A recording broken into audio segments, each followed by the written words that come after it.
Tuhan bersamamu.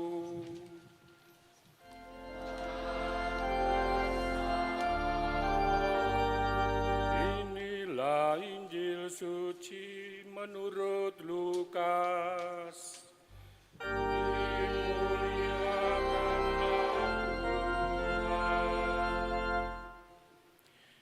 Sekali peristiwa, Yesus berkata kepada orang-orang Farisi, "Ada seorang kaya yang selalu berpakaian jubah ungu dari kain halus, dan setiap hari ia bersukaria dalam kemewahan.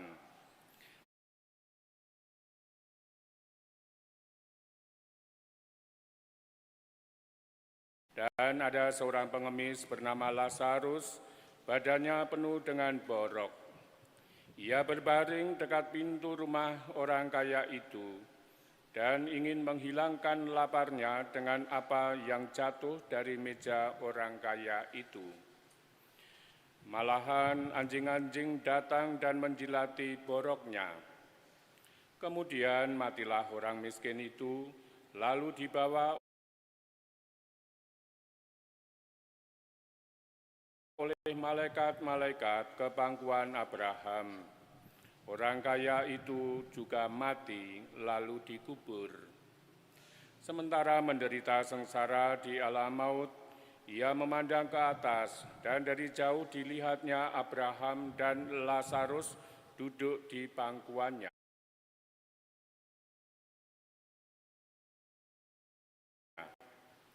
Lalu ia berseru, "Bapa Abraham, kasihanilah aku.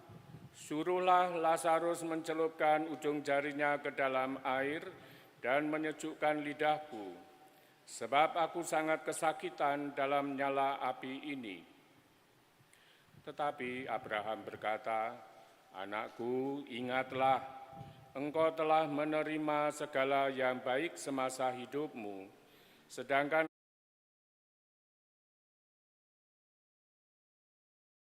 Lazarus segala yang buruk. Sekarang ia mendapat penghiburan dan engkau sangat menderita.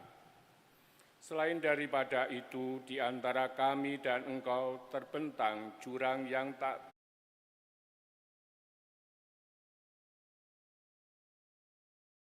terseberangi, sehingga mereka yang mau pergi dari sini kepadamu ataupun mereka yang mau datang dari situ kepada kami tidak dapat menyeberang." Kata orang itu, "Kalau demikian aku minta kepadamu Bapa, supaya engkau menyuruh dia ke rumah ayahku, sebab masih ada 5 orang saudaraku, supaya ia memperingati mereka dengan sungguh-sungguh, agar mereka kelak jangan masuk ke dalam tempat penderitaan ini." Tetapi kata Abraham, "Ada pada mereka kesaksian Musa dan para nabi. Baiklah mereka mendengarkan kesaksian itu." Jawab orang itu, "Tidak, Bapa Abraham, tetapi jika ada seorang yang datang dari antara orang mati kepada mereka, mereka akan bertobat." Kata Abraham kepadanya, "Jika mereka tidak mendengarkan kesaksian Musa dan para nabi, mereka tidak juga akan mau diyakinkan, sekalipun oleh seorang yang bangkit dari antara orang mati." Demikianlah sabda Tuhan.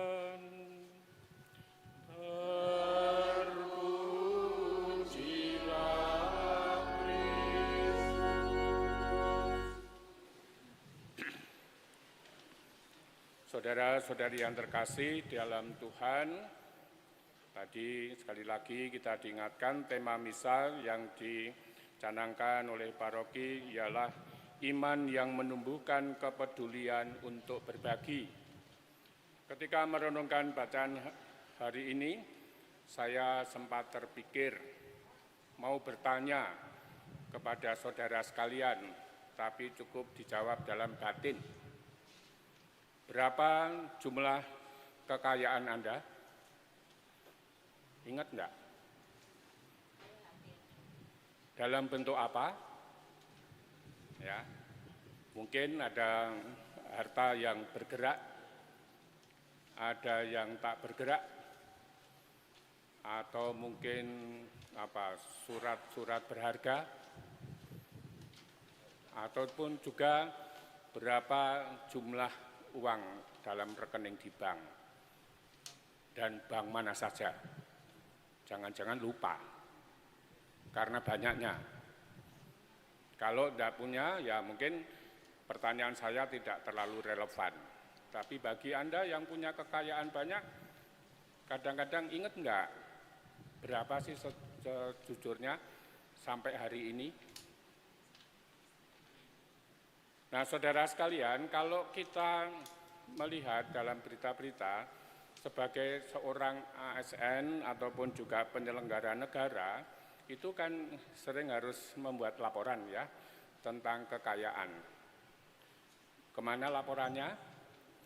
Ke LHKPN, laporan harta kekayaan penyelenggara negara.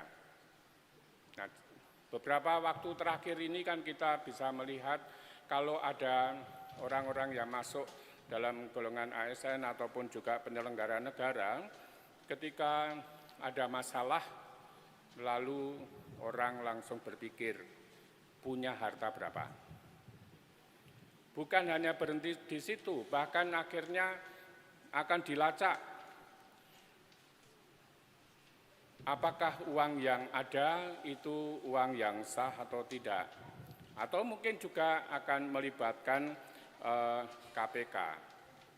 Ini kan saat-saat ini sedang sensitif, maka kalau Anda punya posisi, punya kedudukan, hati-hatilah supaya bijaksana dalam berkata-kata ataupun mengambil sikap terhadap suatu peristiwa.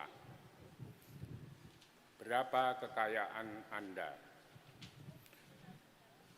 Saudara sekalian, pada dasarnya kekayaan itu tidak dilarang, bukan menjadi penghalang. Pada saatnya masih bersifat boleh dikatakan netral, tetapi kalau itu dilakukan atau dikelola dengan sebaik-baiknya, ternyata juga bisa menjadi sarana untuk hidup baik dan suci. Bahkan juga bisa menjadi sarana untuk keselamatan dan berbagi kepada sesama.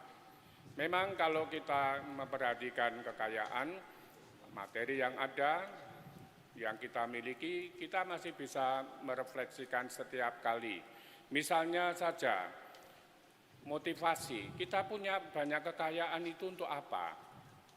Untuk apa? Apakah kita hanya sekedar numpuk, sekedar mencari dan mencari? Lalu juga kita memperoleh itu datangnya dari mana? Apakah dari sumber-sumber yang bisa dipertanggungjawabkan? Ataukah mungkin dari usaha-usaha yang memang benar? Ataukah mungkin merupakan hasil sebuah kejahatan? Orang Katolik ternyata juga banyak yang terjebak, yang tergoda dalam berbagai macam bentuk kejahatan. Entah dalam level yang kecil maupun yang besar. Maka kalau ada orang yang terlibat dalam kejahatan, saya kadang-kadang berpikir, iki wong Katolik apa bukan? Kalau Katolik kok ya kebangetan. Kadang-kadang langsung juga, ini backgroundnya sekolahnya di mana? Oh, sekolahnya sekolah Katolik yang baik. Kan yang baik sekolahnya. Ya kan? Kalau orangnya itu kan oknum, bisa terjadi demikian. Bahkan segala bentuk kejahatan itu bisa terjadi pada siapapun. Yang bisa kita renungkan juga bagaimana kita mengelola, memanage keuangan ini secara baik, secara benar, ataukah sembarangan, ataukah sembrono, ataukah mungkin juga secara tidak benar. Harta kekayaan itu bukan tujuan dalam hidup ini, meskipun banyak orang yang terjebak ke situ, padahal seharusnya harta kekayaan itu hanyalah sarana. Sarana yang bisa dipakai untuk memuliakan Tuhan, sarana yang bisa dipakai untuk berbagi, sarana yang membuat kita menjadi lebih bijaksana, dan itu sekali lagi bukan tujuan. Dalam latihan rohani Santo Ignatius, Asas dan Dasar nomor 23, pada dasarnya di sana kita diajak untuk bisa mengambil sikap lepas bebas terhadap harta duniawi. Bagaimana kita tidak terikat oleh harta itu, dan kita sendiri juga tidak mengikatkan diri pada harta, sehingga bisa mengambil jarak, bahkan bisa mengambil keputusan terhadap hal-hal yang duniawi ini, yang sifatnya sementara. Maka kita diundang untuk bisa menggunakan sejauh perlu, tantum quantum, sejauh perlu. Kalau itu kita pakai ternyata mengganggu kita, menjerumuskan kita harus berani mengambil sikap.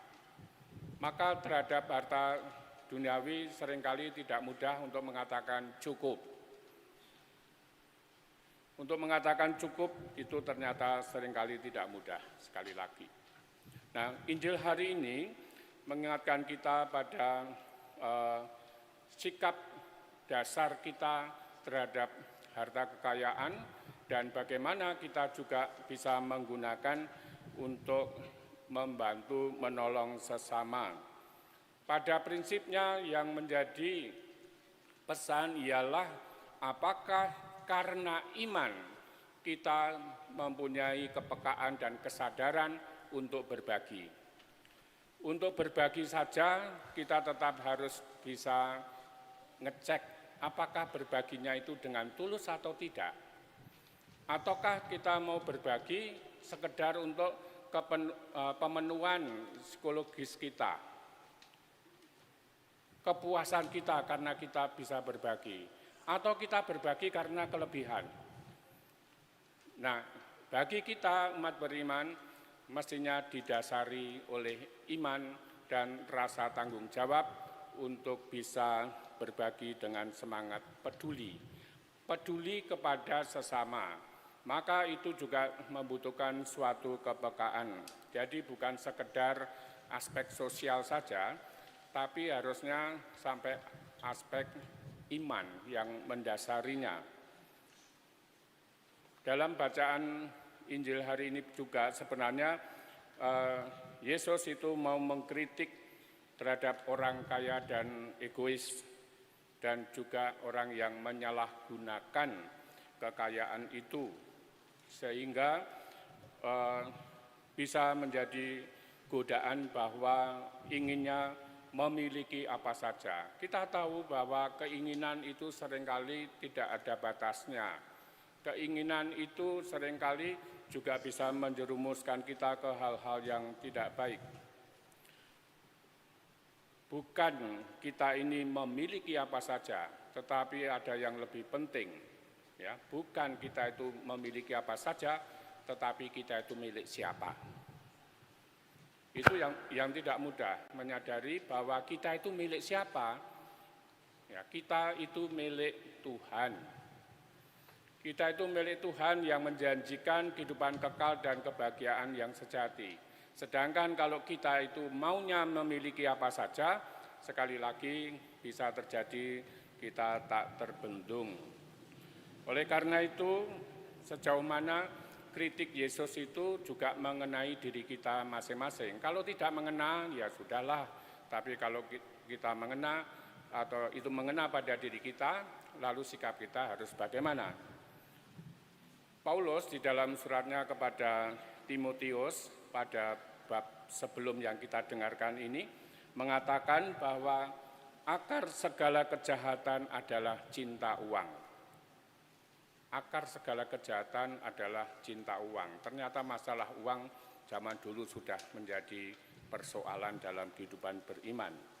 Sementara pada bacaan hari ini kita diingatkan supaya kita taat kepada kehendak Tuhan. Bukan hanya mengikuti kehendaknya sendiri. Itu yang tidak mudah, menyesuaikan kehendak Tuhan. Dan juga kitab Amos tadi sebagai seorang nabi mengingatkan supaya berani lepas bebas dari zona nyaman harta duniawi. Lepas bebas dari kenyamanan. Kita bisa juga terbuai oleh berbagai macam kenyamanan, tetapi apakah kita juga punya sikap kritis terhadap diri kita sendiri? Semoga terhadap harta duniawi yang ada di sekitar kita, kita bisa mengusahakannya dengan 3B, yaitu baik, benar, dan bijaksana.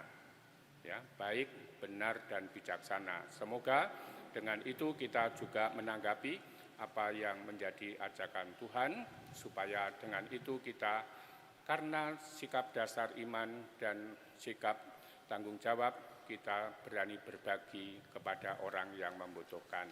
Tuhan memberkati kita. Amin.